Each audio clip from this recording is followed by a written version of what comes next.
¿qué tengo que hacer para? Creo que es un interrogante que todos en algún momento nos hemos hecho. O de pronto le hemos manifestado a alguien ese interrogante.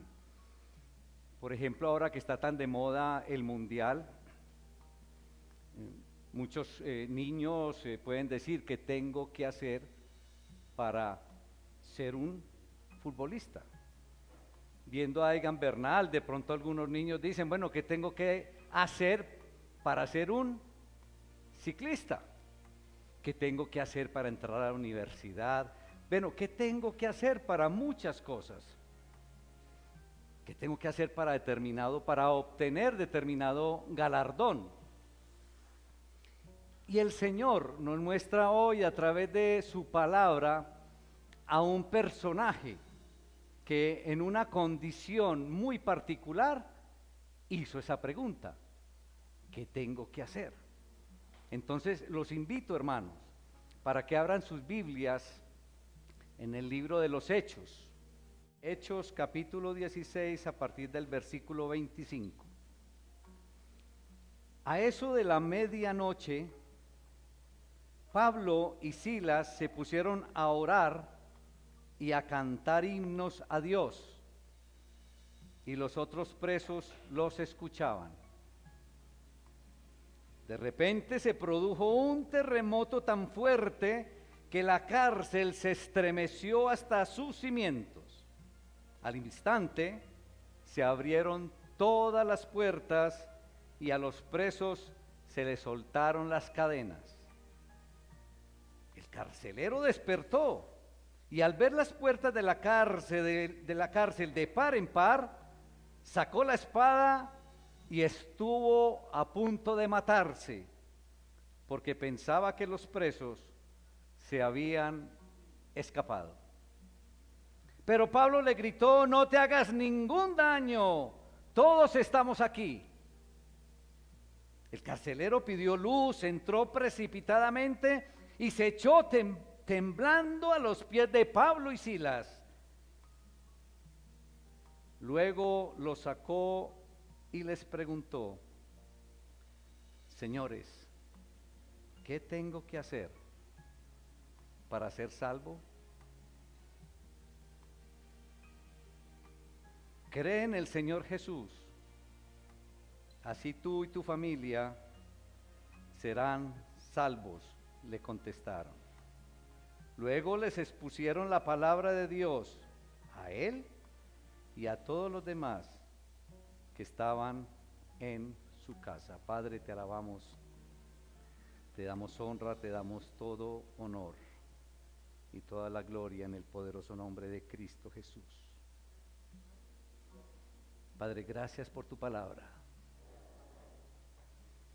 Ayúdanos a entender, Señor, esta pregunta, este interrogante de este carcelero, Señor, en un momento determinado de su vida. Quizás muchos de nosotros ya nos hicimos esa pregunta, pero muchos también pueden estar en un momento como este haciendo la misma pregunta. Permite, Señor, que tu Espíritu Santo nos esté ministrando en esta linda mañana y que podamos recibir, entender y aplicar, Señor, tu hermosa y maravillosa palabra, Señor. Te damos gracias en Cristo Jesús. Amén. Muy bien, hermanos. Para una porción como la que nos regala el Señor hoy, bien, podríamos colocarle el título: ¿qué debo hacer? ¿Qué debo hacer? Pero hablemos un poco del contexto de esta porción de la palabra para tener una claridad completa de la situación. Pablo había emprendido su segundo viaje misionero. Y ese segundo viaje misionero lo había emprendido entonces con Silas, con Timoteo y con el mismo Lucas, ¿sí? El evangelista Lucas, el que escribió Lucas. Y ahora ustedes se preguntarán, pero ¿y usted en qué se apoya para decir que Lucas estaba con Pablo? Si ustedes van al versículo 11 y al versículo 17, ustedes se pueden dar cuenta cómo se lee la palabra ahí. Inclusive ahí dice, vinimos, ¿sí? Vinimos. Cuando yo hablo de vinimos es por ¿dónde estoy yo? Estoy ahí. ¿Y quién escribe Hechos? Vale 50 y 50, Lucas. Muy bien, hermanita. Entonces, con esos versículos podemos entonces tener claridad de que Lucas estaba acompañando a Pablo, a Silas y a Timoteo en ese segundo viaje misionero. Ahora, fueron llevados a la cárcel, estaban encarcelados Pablo y Silas, y fueron azotados y fueron llevados pues con extremas medidas de seguridad allá dentro de la cárcel, a lo más profundo, a la parte más oscura, más húmeda, y estaban amarrados con cadenas. Ahora, ¿cuál fue el motivo del encarcelamiento? Si ustedes ven en el contexto anterior, unas personas que la palabra nos muestra como los amos de una muchacha que tenía un espíritu de adivinación. Entonces, esta muchacha le daba muchas ganancias a estos amos, es decir, ellos tenían un negocio redondo, un negocio hermoso. Entonces Pablo en un momento dado le expulsa este demonio de adivinación a la muchacha, y entonces viene el enojo de los amos. Se enojaron y de cierta manera sostenían que estos amos, que la muchacha no había hecho nada malo a ellos, y que por el contrario lo que había hecho que Pablo y Silas era ayudarlos, que esa muchacha no había hecho nada malo. Pero estos amos de la muchacha vieron que se les había esfumado, entonces se les había ido de las manos la esperanza de un negocio, la esperanza de una ganancia, es decir, su negocio se había ido al piso.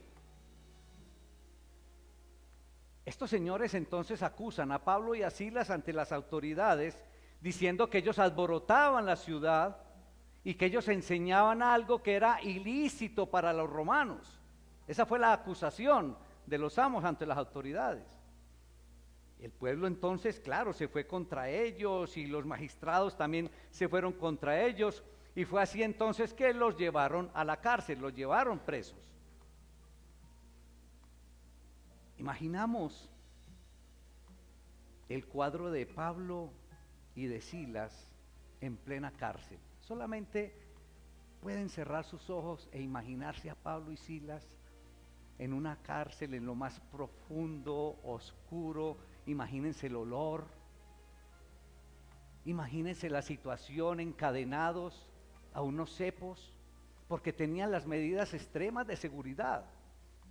Para ellos era la cárcel de alta seguridad. Imagínense por un instante ese cuadro. Pero la palabra nos dice que a medianoche, que a plena medianoche, Pablo y Silas, ¿qué hacían?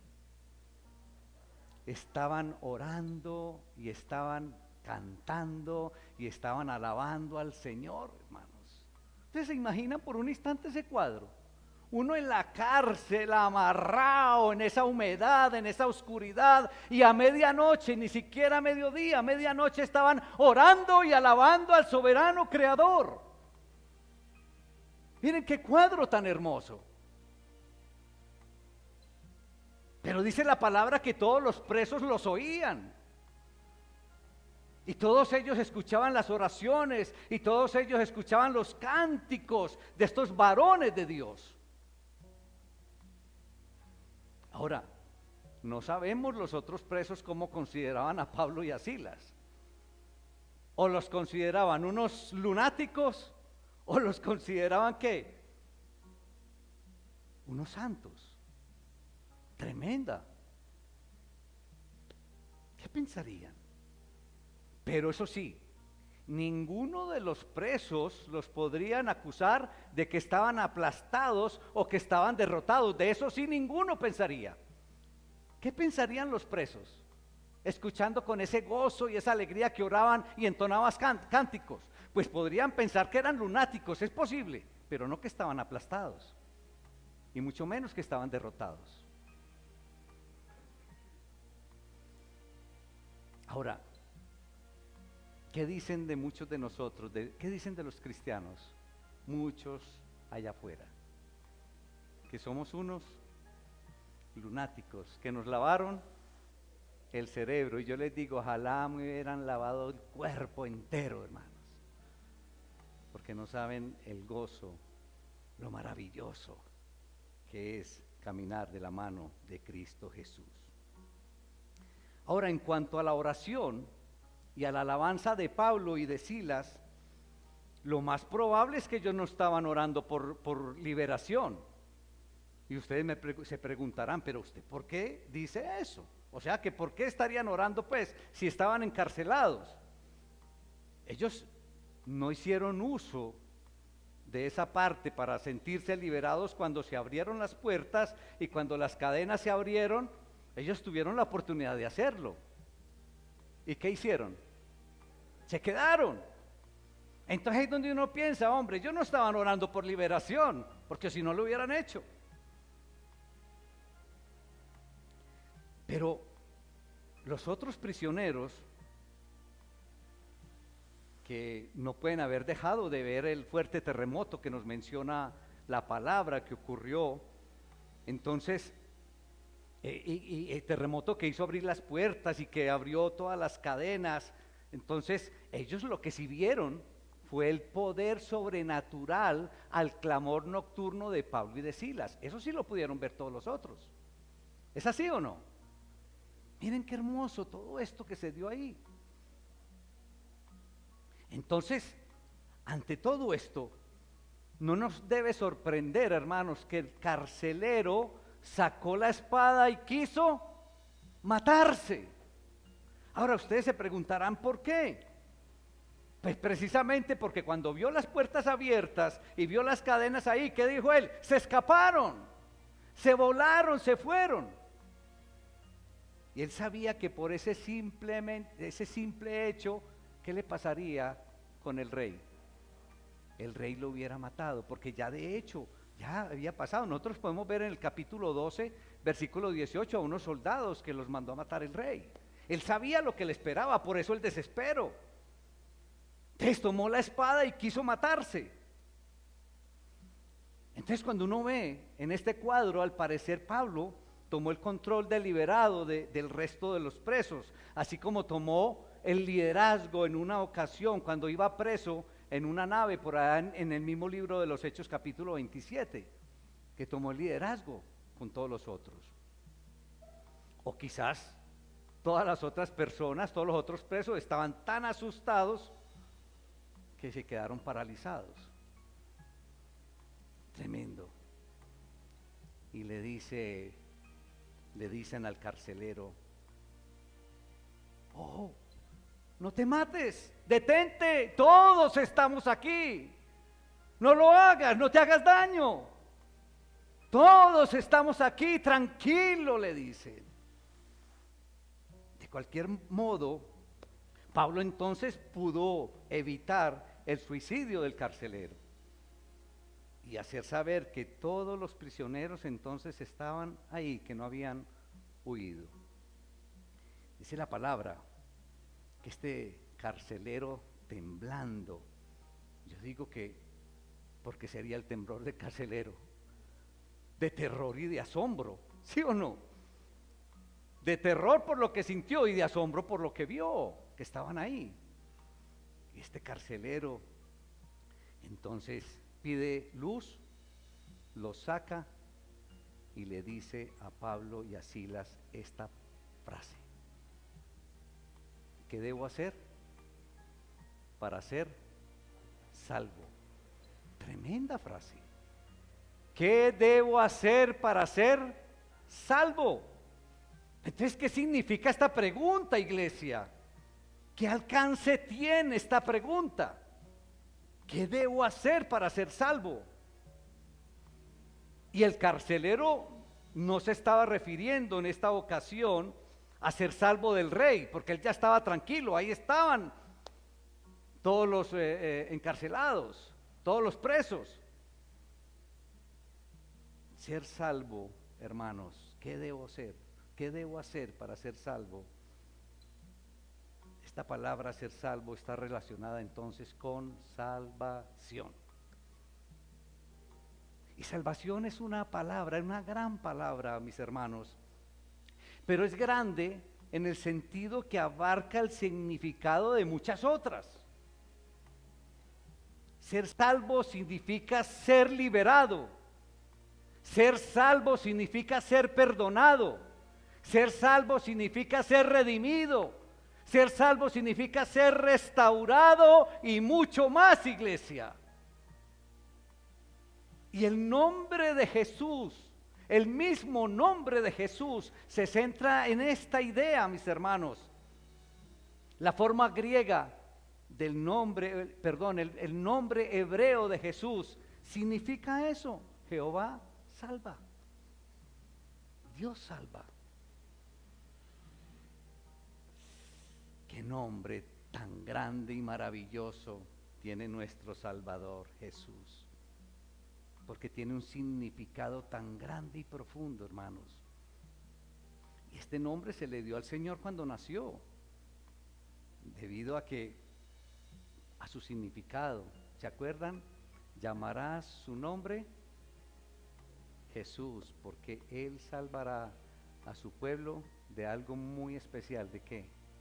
De sus pecados. Eso lo vemos por ahí en Mateo, en el capítulo 1. Tremendo. Entonces, iglesia, a menos que conozcamos a nuestro Señor Jesucristo como Salvador, no es posible conocerlo de ninguna otra manera que conocer a Jesús como nuestro Salvador, porque su nombre revela lo que Él es, el Salvador. Y la palabra Salvador sugiere que existen personas que necesitan ser salvadas. Yo un día necesité ser salvado. Yo no sé en qué momento tú has sentido esa necesidad de ser salvado, la necesidad de un Salvador. ¿Qué necesito hacer para ser salvo? Tremenda frase. Ahora, esto significa entonces ser consciente del pecado. Cuando yo expreso esa frase, ¿qué necesito hacer para ser falso? Eso significa que yo soy consciente del pecado, significa que soy consciente que soy pecador. Significa que soy consciente de las consecuencias del mismo pecado. Y la consecuencia del pecado es estar perdido. Esa es la consecuencia del pecado. Por consiguiente, iglesia, ser salvo significa ser consciente de la necesidad de un Salvador. Y Cristo vino al mundo para salvar a los pecadores. A eso vino Cristo. Eso lo encontramos por ahí en Timoteo capítulo 1. El ser humano necesita ser salvado, simplemente porque el ser humano es un pecador. Todos nosotros necesitamos ser salvados del pecado. ¿Alguien dice amén? Gloria al Señor, todos nosotros. Ahora, ¿qué es esto de estar perdido? Estar perdido es una condición y es un destino lo suficientemente espantoso, podríamos decirlo así, como para que Dios diera el paso extremo de enviar a su Hijo unigénito al mundo para que los que confíen en Él no se pierdan. Entonces, morir como pecador es perecer. Eso significa morir como pecador, perecer. Es perderlo todo. Es ser arrojado fuera del gozo y fuera de la presencia de Dios, ojo, para siempre. Eso significa morir en pecado. No estar en la presencia de Dios para siempre. Algunas veces olvidamos que fue el propio Jesús, el propio Salvador, quien más habló del infierno. A veces no nos gusta hablar del infierno, pero es una realidad. Y nuestro Salvador Jesús en muchas ocasiones habló del infierno y de aquellos que serían arrojados allá a las tinieblas, donde habría lloro y crujir de dientes. Entonces morir en pecado es ir a la condenación. Y ojo, morir en pecado es estar bajo la ira de Dios. Tremendo. ¿Quién quiere morir en pecado entonces? ¿Quién quiere morir en pecado? Miren todo esto. Esto es terrible. Es horrible. Es horrible. ¿Qué necesito hacer para ser salvo? Tremenda pregunta. Ahora, ante esa pregunta, ¿qué llevó al carcelero a hacer esa pregunta? ¿Qué lo llevaría a hacer esa pregunta? ¿Qué necesito hacer para ser salvo? Esa pregunta que le hace a Pablo y a Silas, ¿qué lo llevó?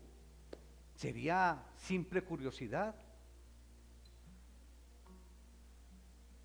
Se tira a los pies de Pablo y de Silas, le dice, ¿qué necesito para ser salvo? Podría ser simple curiosidad o le salió del corazón. Tremendo. Pero cabe ahí la pregunta para nosotros.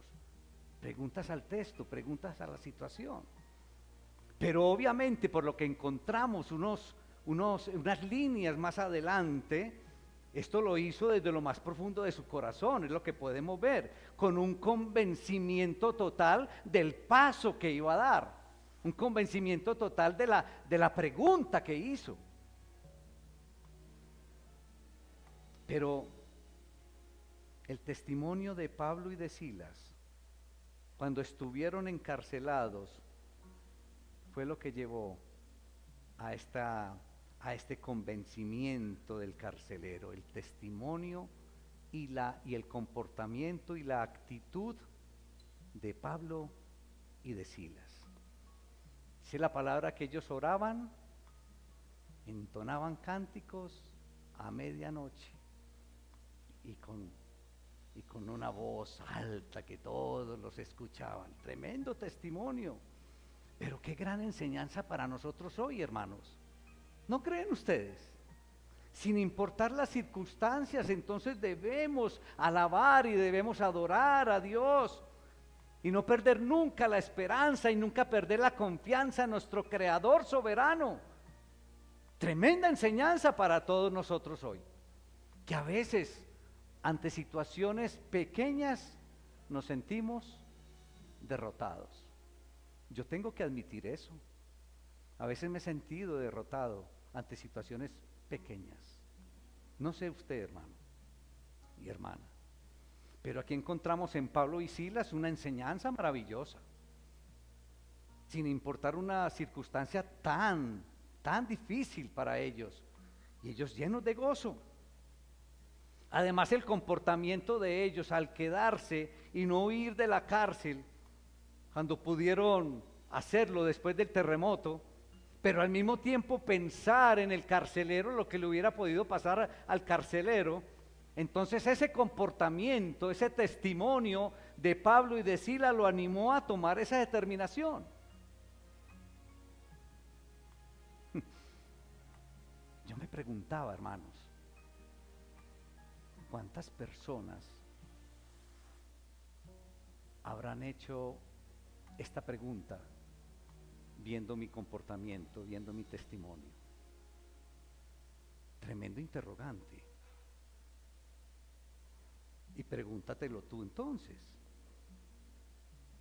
¿Cuántas personas has llevado por tu actitud, por tu proceder, por tu testimonio a hacer esa pregunta? ¿Qué debo hacer para ser salvo? Pregúntate.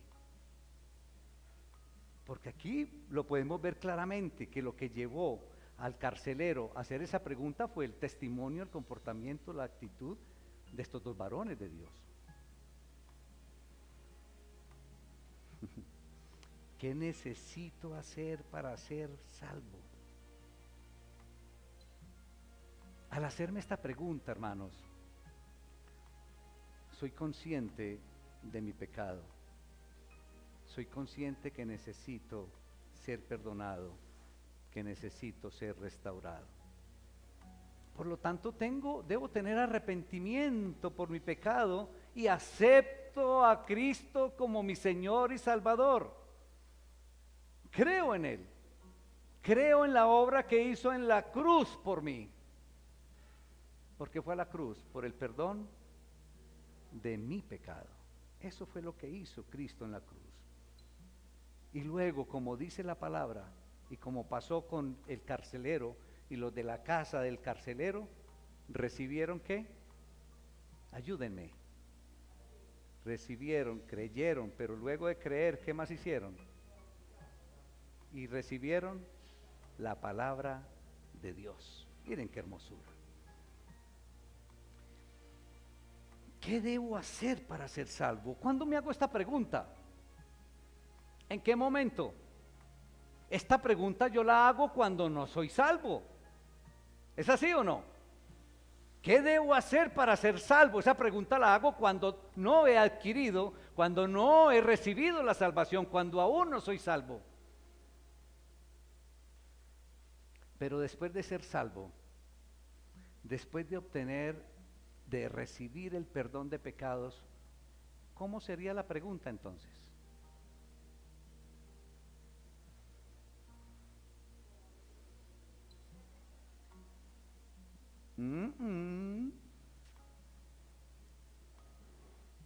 Tibiecita. Pero antes de ser salvo digo, ¿qué debo hacer para ser salvo? Cuando soy salvo, cuando tengo perdón de pecados, cuando he sido redimido, cuando he sido restaurado, entonces la pregunta es, ¿qué debo hacer ahora que soy salvo? Tremenda pregunta. ¿Y qué piensan ustedes?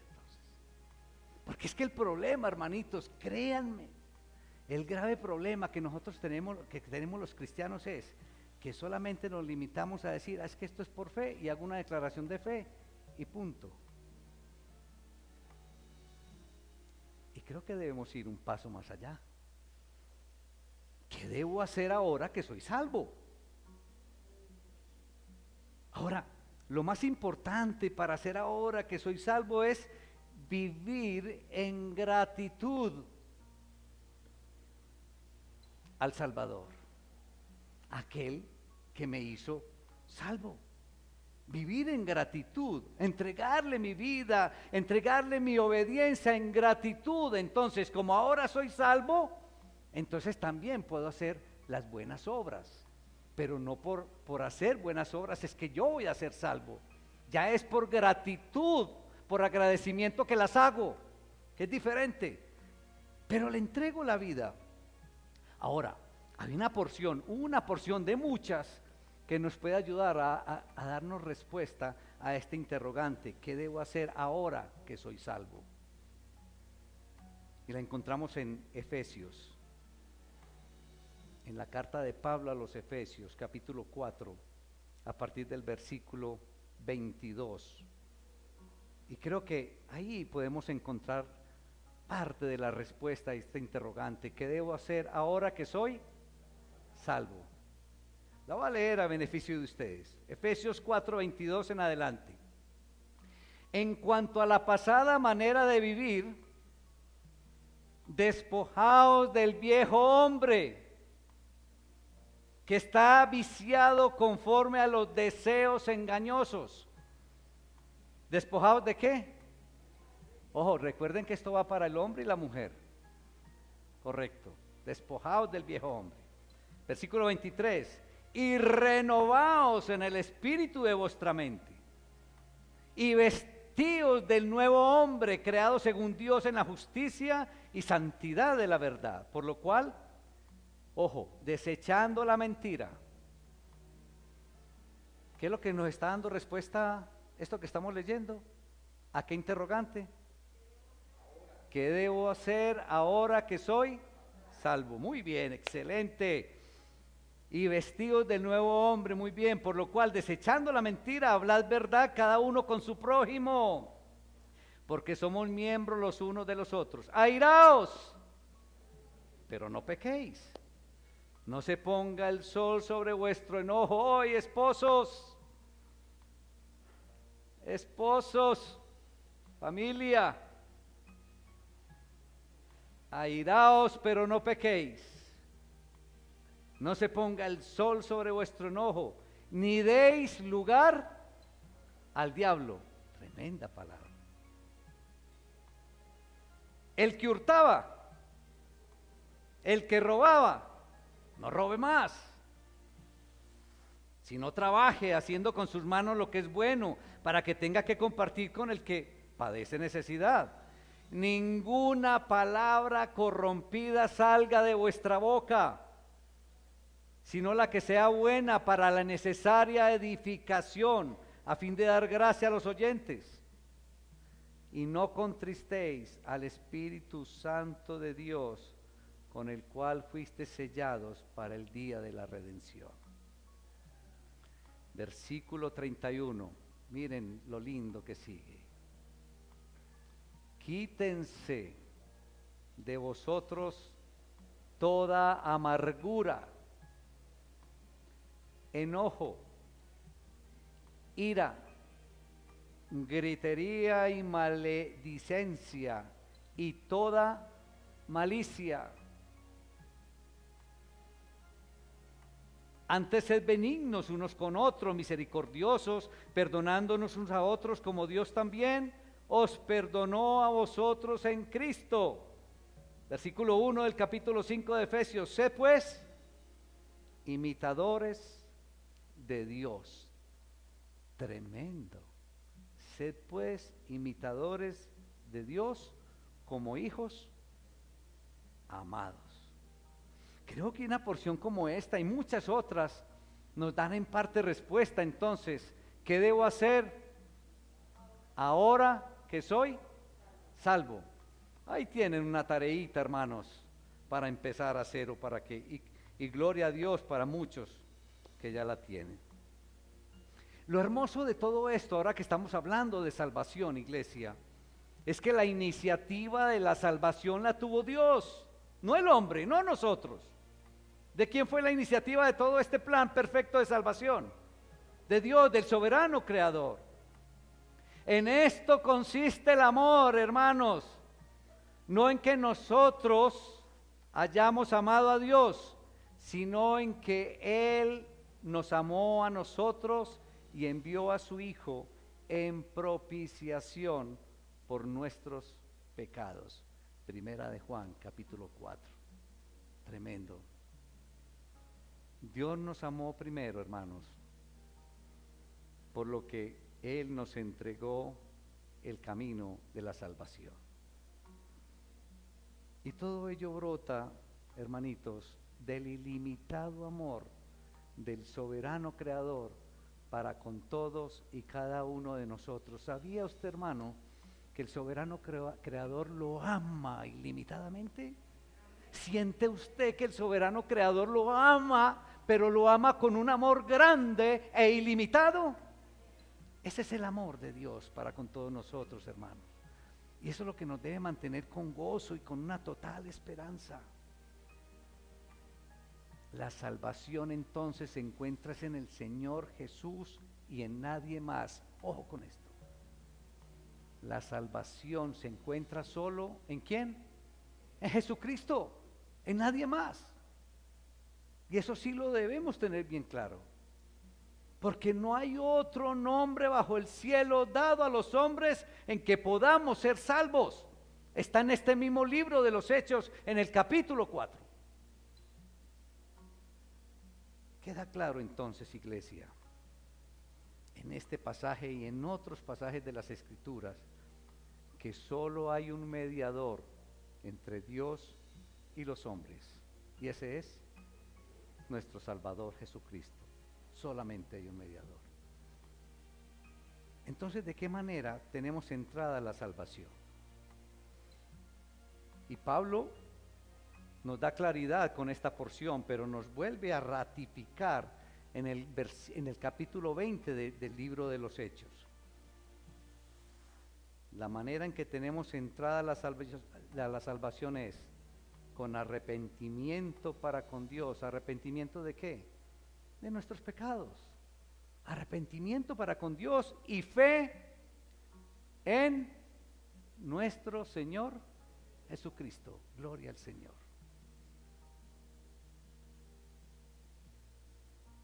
Yo no sé, hermanito y hermanita,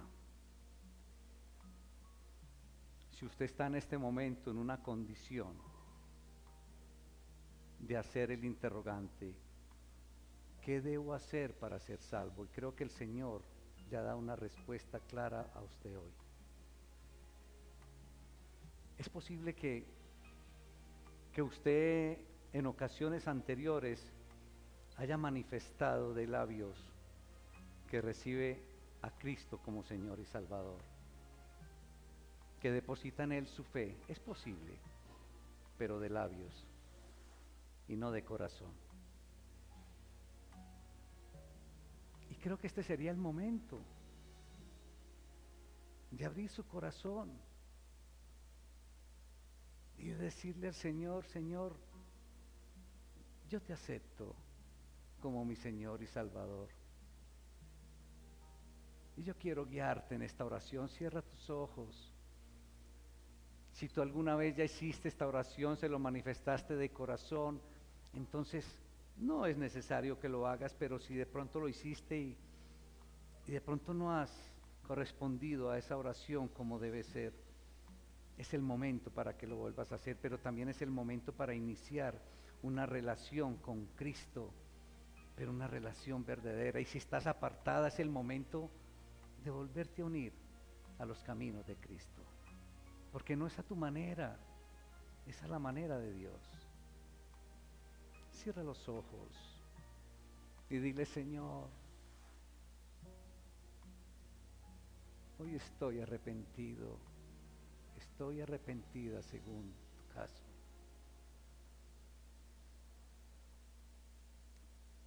Reconozco mi pecado, reconozco la necesidad de un Salvador. Ya me has aclarado qué debo hacer para ser salvo. Y de todo corazón te manifiesto en este momento que estoy arrepentido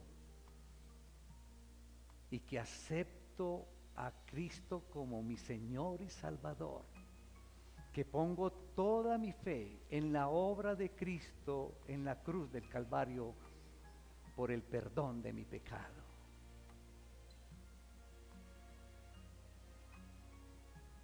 Yo te pido, Señor, que a través de tu Espíritu Santo me acompañes, me protejas, me guíes. Dile ahí de todo corazón al Señor: hermanito o hermanita, acompáñame en este proceso. Yo en gratitud a ese sacrificio en la cruz de mi Salvador, yo quiero entregarte mi vida. Dile al Señor, en agradecimiento por lo que hiciste en la cruz, en agradecimiento por ese amor ilimitado, yo quiero entrar en plena obediencia a ti, soberano Creador, a través de mi Salvador Jesucristo. Dile de todo corazón: yo quiero parecerme cada día más al Salvador, yo quiero parecerme cada día más a Jesucristo.